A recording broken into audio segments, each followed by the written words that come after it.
نحمده ونصلي على رسوله الكريم اما بعد فاعوذ بالله من الشیطان الرجیم بسم اللہ الرحمن الرحیم رب اشرح لي صدری ویسر لي امری واحلل عقدۃ من لسانی یفقہوا قولی۔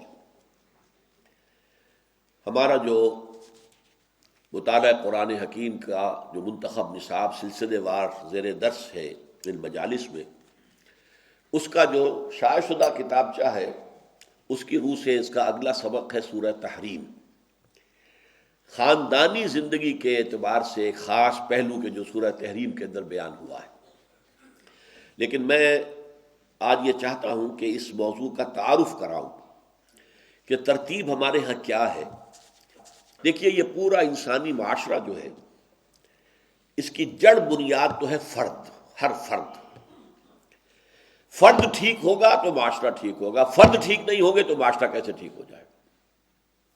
ہاں، یہ ہو سکتا ہے کہ 100% فرد کبھی صحیح نہیں ہوتے، لیکن غالب اکثریت صحیح لوگوں کی ہو، پھر کوئی شریر ہے، بدمعاش ہے، مجرم ہے، تو ٹھیک ہے، وہ نبٹتے رہتے ہیں ان کے ساتھ۔ لیکن اگر غالب اکثریت جو ہے وہ برے لوگوں کی ہو تو اس معاشرے میں خیر کہاں سے آ جائے گا؟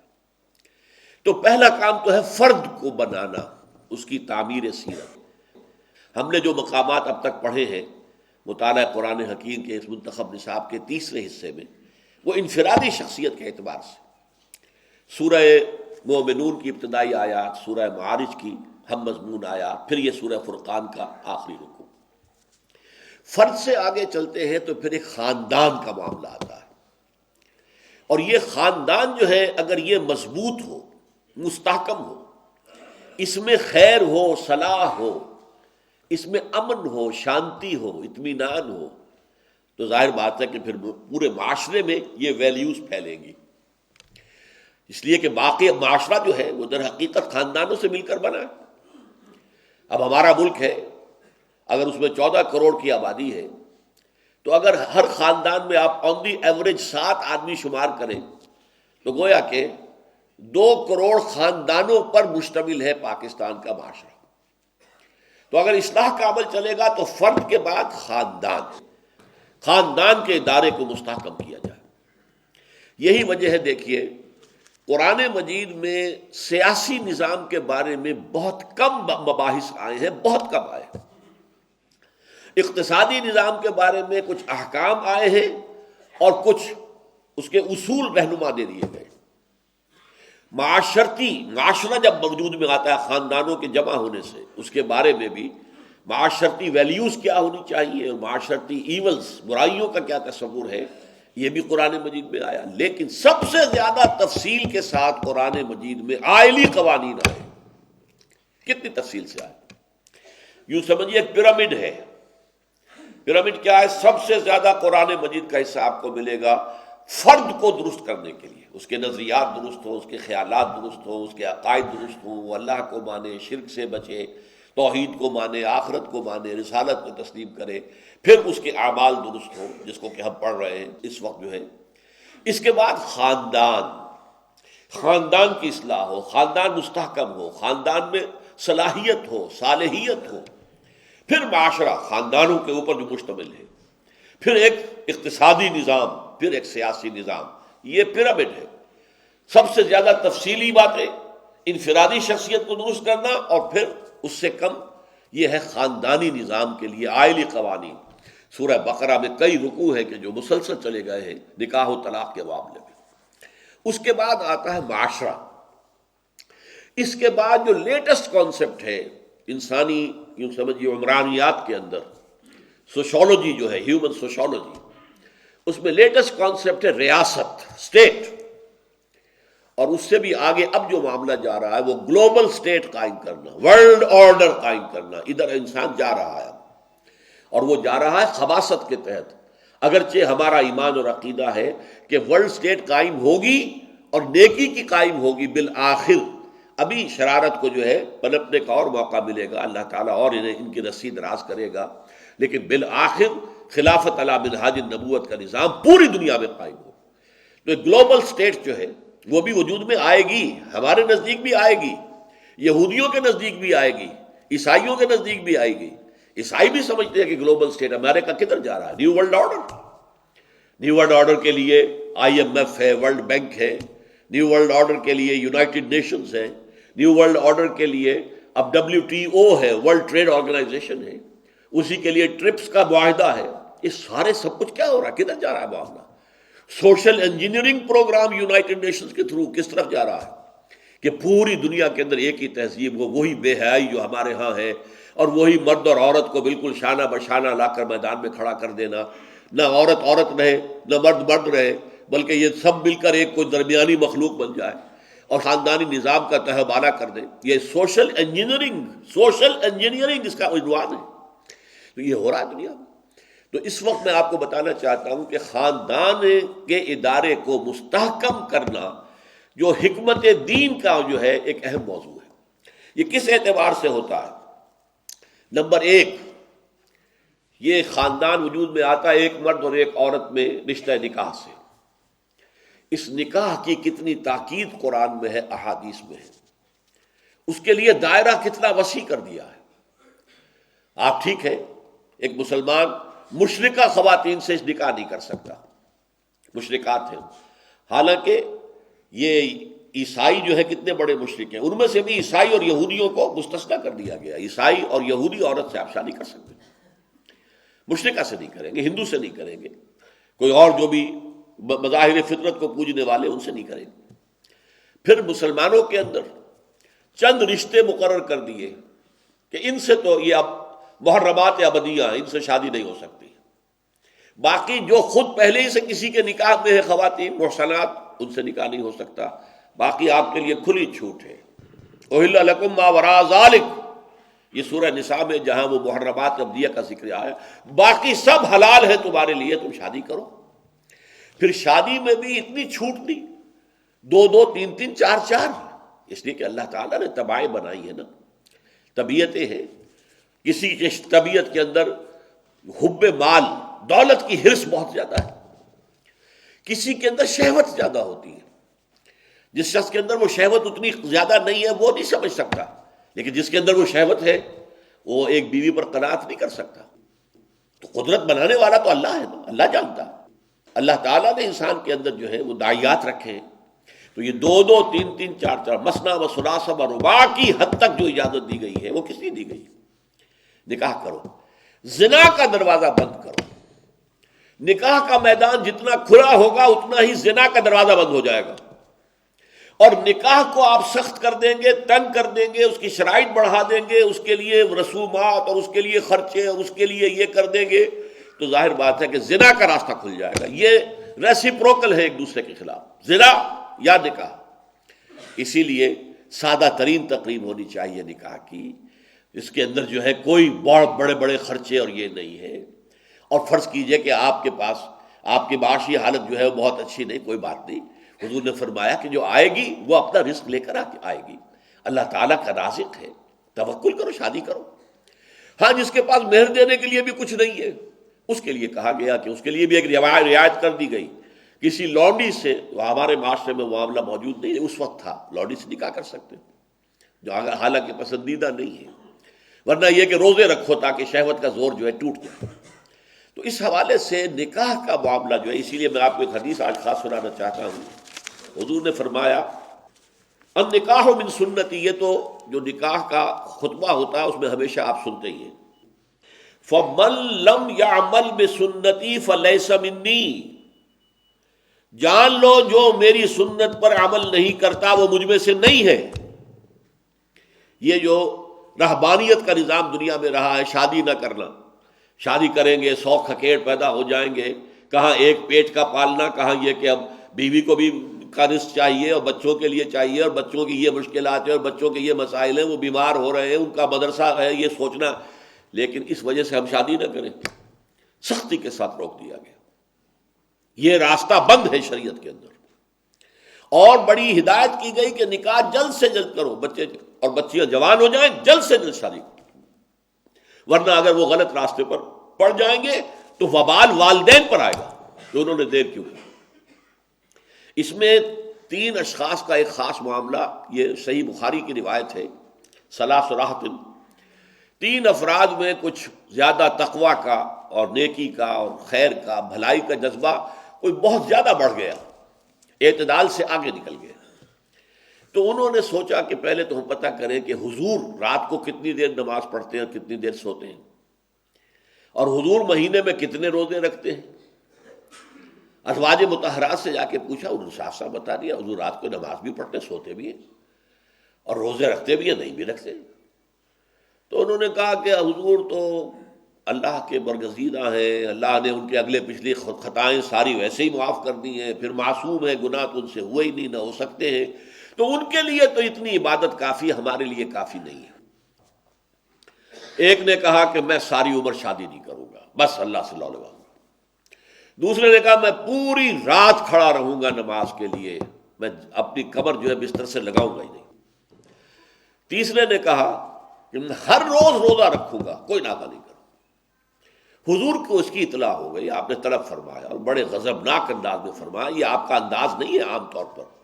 غصے میں آپ نے کہا خدا کی قسم میں تم سب سے بڑھ کر متقی ہوں اور سب سے بڑھ کر اللہ سے ڈرنے والا ہوں، اخشاکم و اتقاکم، لیکن میری سنت یہ ہے کہ میں رات کو نماز پڑھتا بھی ہوں، سوتا بھی ہوں، نفلی روزہ رکھتا بھی ہوں، نہیں بھی رکھتا۔ میں نے شادیاں کی ہیں، کتنی شادیاں کی ہیں۔ یہاں پھر وہی لفظ آئے اس کے بعد، من رغب عن سنتی فلیس منی، جان لو کہ تم نیکی کے اندر اس طرح حد اعتدال سے تجاوز کرو گے تو پھر تم مجھ میں سے نہیں ہو، مجھ سے کوئی تعلق نہیں۔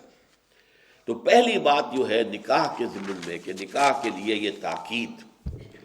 نمبر دو، اس نکاح کے ضمن میں یہ بھی نوٹ کر لیجئے کہ عیسائیوں سے بہت بڑی خطا ہوئی۔ ہمارے ہاں بھی یہ کہا گیا ہے کہ ابغض الحلال عند اللہ الطلاق،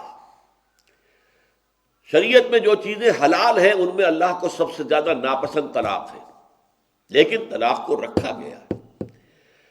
اگرچہ اخلاقی طور پر کہا گیا طلاق سے بچو، نباہ کرو، کوئی تمہیں بیوی کسی وجہ سے پسند نہیں آ رہی ہے، کوئی ایک خاص پہلو اس کی شخصیت میں کوئی دوسرا پہلو دیکھو، وہ شاید تمہارے لیے بہتر ہو، ممکن ہے کہ وہ کسی اور اعتبار سے اس کے اندر خیر ہو، کسی کی شکل زیادہ اچھی نہیں ہے لیکن یہ کہ اس کے اخلاق اچھے ہوں، اس کے اندر علم ہو، فہم ہو، فراست ہو، لہذا کوشش کرو یہ بندھن بندھ جائے تو اس کو آسانی سے توڑنا نہیں چاہیے، اور نکاح کے وقت تو پورا ارادہ ہونا چاہیے کہ یہ پوری زندگی کے لیے ہم عہد کر رہے ہیں۔ عارضی نکاح اسلام میں نہیں ہے، وہ اہل تشیع کے ہاں ہے متع، لیکن ہمارے ہاں وہ حرام مطلق ہے۔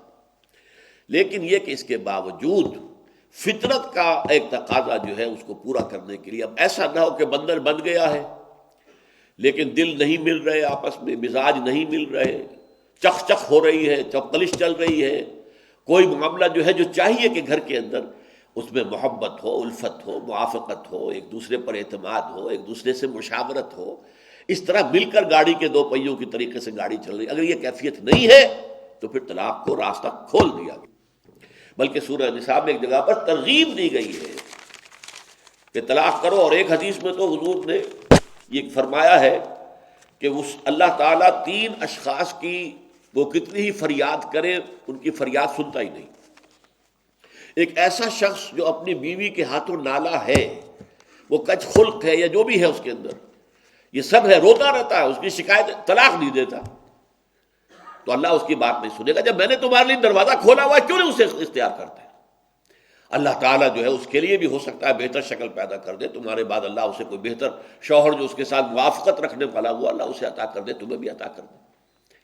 اسی طریقے سے ایک شخص ہے جو قرض دیتا ہے، نہ تحریر لیتا ہے، نہ جو ہے اس کے اوپر گواہی کرتا ہے، بعد میں روتا ہے۔ جب اللہ نے حکم دیا ہوا بھائی قرض دو تو اس کے اوپر جو ہے تم گواہی کرو، تحریر کرو، اللہ کا حکم اس وقت نہیں کرے، اس وقت تو محبت آڑے آ جاتی ہے۔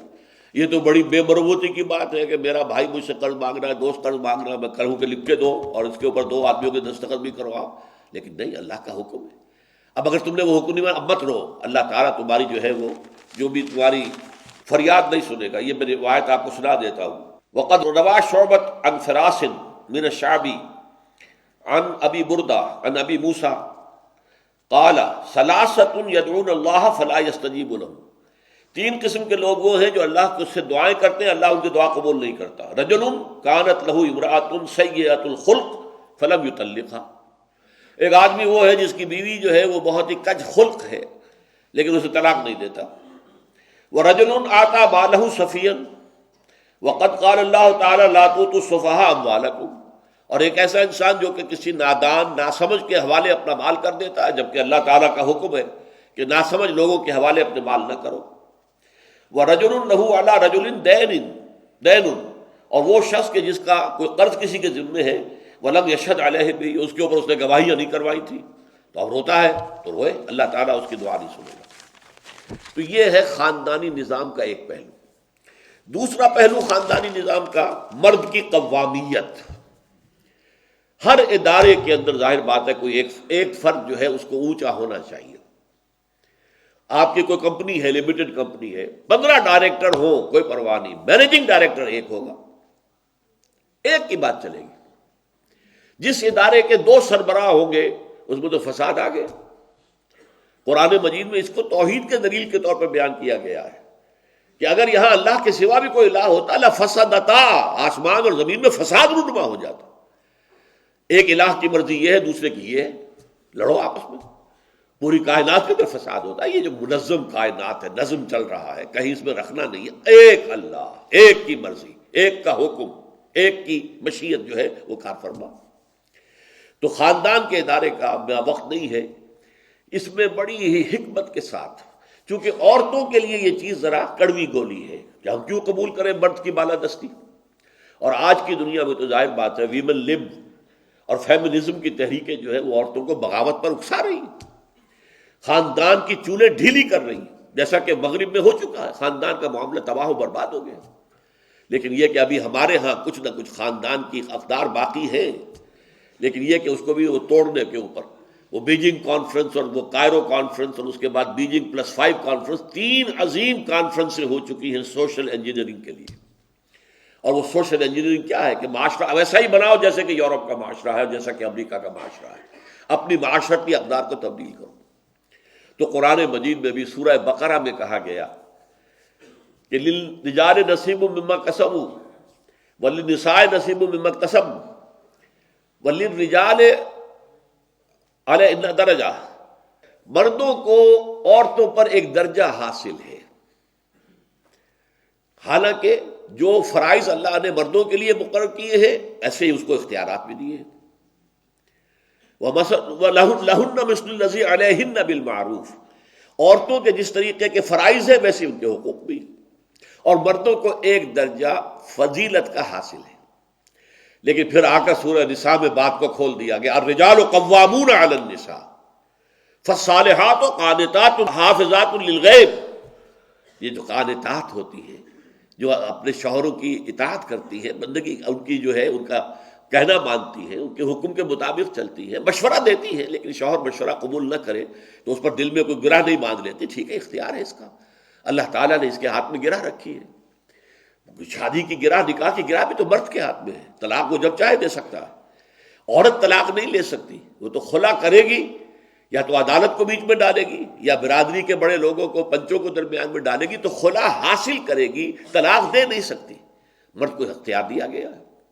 بے یدہ عقدۃ النکاح، اس کے ہاتھ میں جو گرہ ہے، جو گانٹھ باندھی گئی ہے یہ شادی کے نکاح کی، اس کا اختیار مرد کے ہاتھ میں.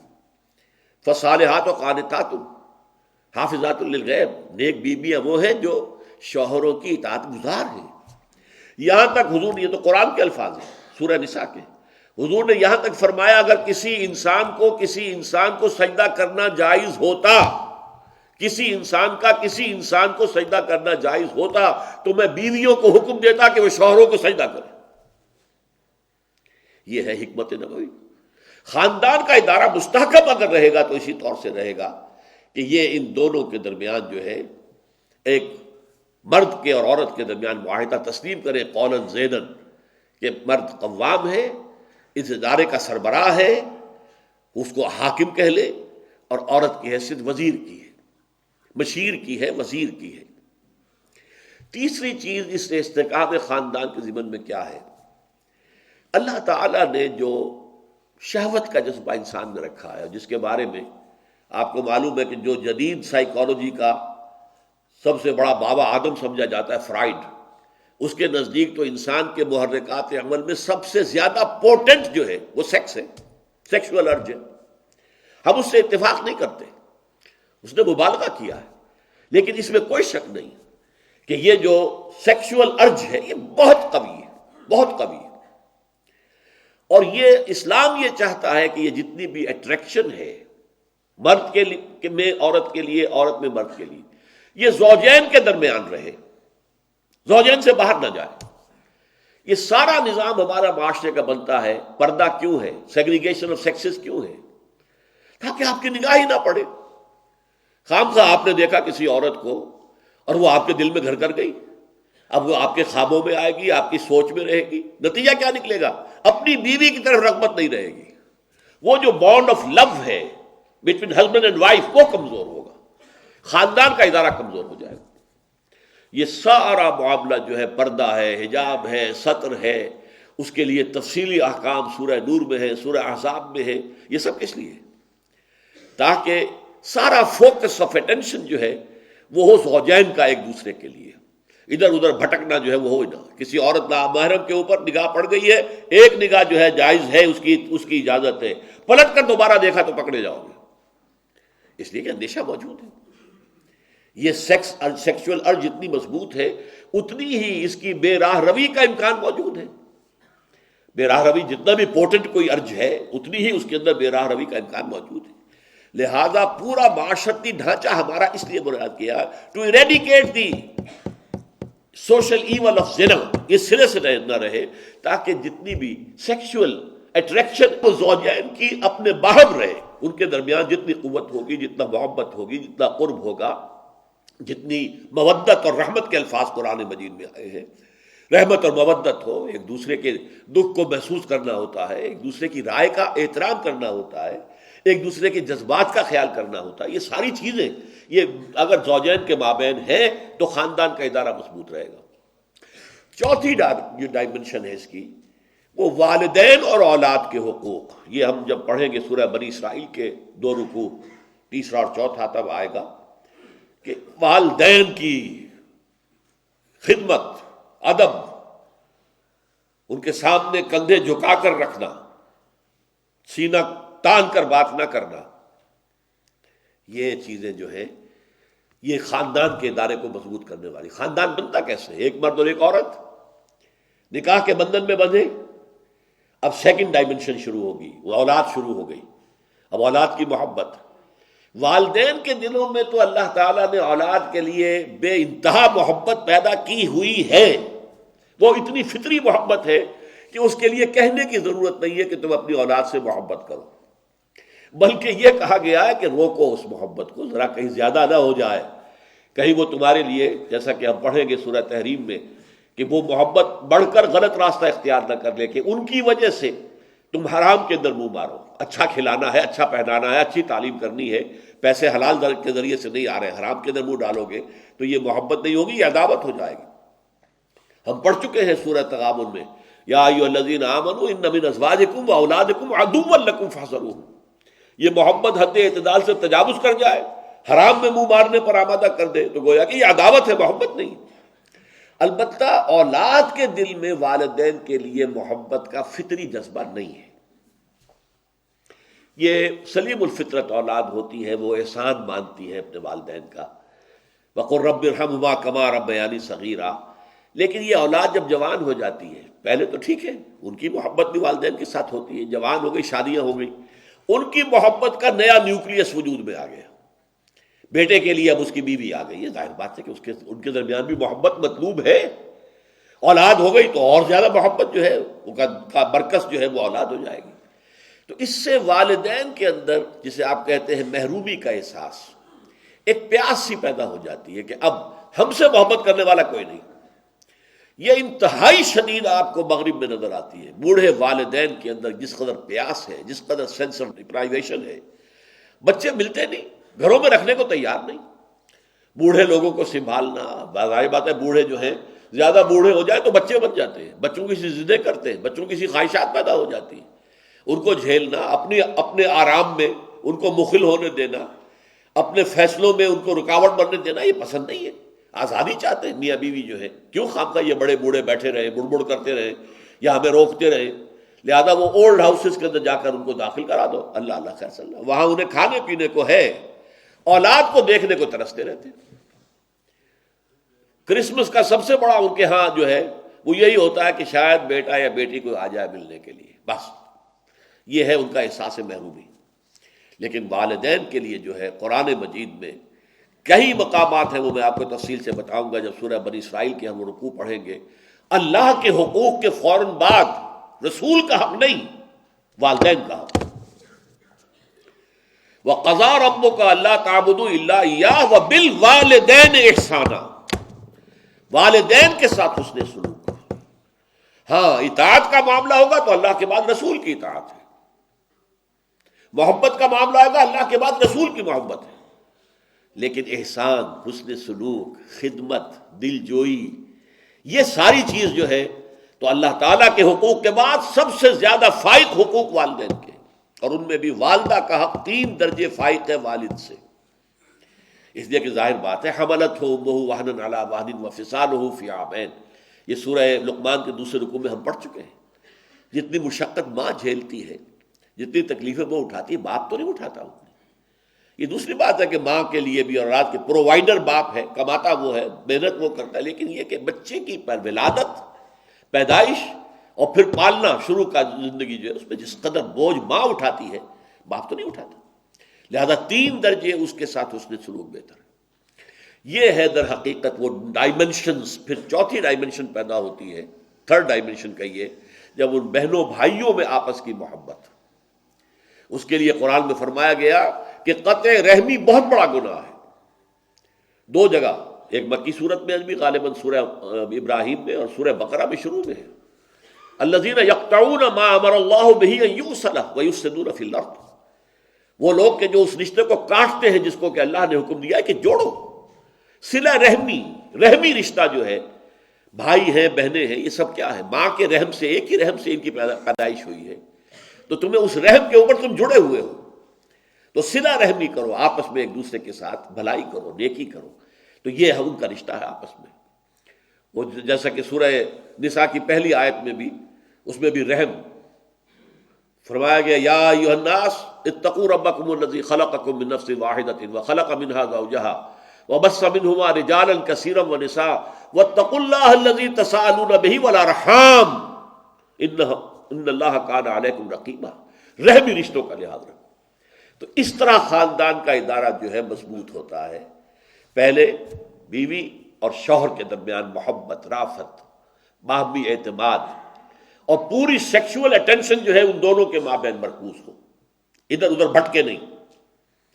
پھر یہ ہے کہ اولاد والدین کے ساتھ حسن سلوک کرے۔ والدین اپنی جوانی کو کھپا دیتے ہیں، انویسٹ کر دیتے ہیں اولاد کے اوپر، اب ان کے بڑھاپے میں اما یبلغن عندک الکبر احدہما او کلاہما فلا تقل لہما اف ولا تنہرہما وقل لہما قولا کریما۔